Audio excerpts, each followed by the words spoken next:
برادر جوان، آیا هادم لذات یعنی از بین برنده لذت ها یعنی مرگ را یاد کرده ای؟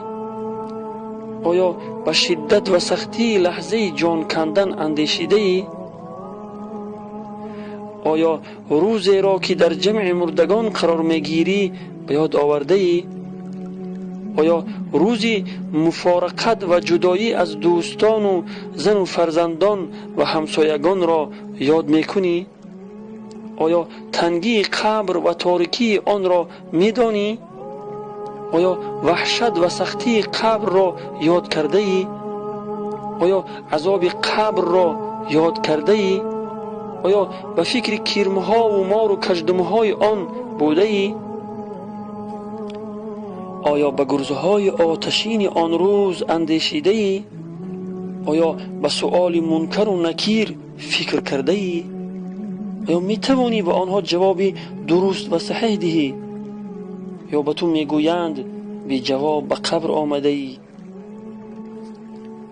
برادر جوان، این سفری است که باید انجام شود، هرچند که عمر طولانی باشد و سالها و روزهای دور و دراز بیانجامد.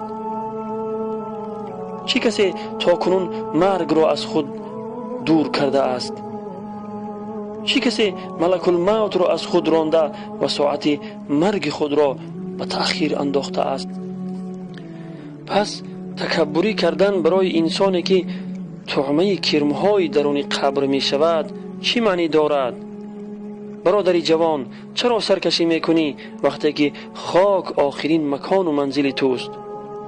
الله رب العزت می فرماید استعیذ بالله کل نفس ذائقة الموت، هر نفس طعم مرگ را می چشد. در دیگر آیت الله رب العزت می فرماید کل شیء هالک الا وجهه، یعنی همه چیز جز ذات پاک او تعالی فانی می شود و از بین می رود و تنها ذات یگانه پاک الله رب العزت باقی می ماند. پس ای برادر جوان، آیا برای این سفر دور و دراز خود را آماده کرده ای؟ برای آن توشه جمع‌آوری کرده ای؟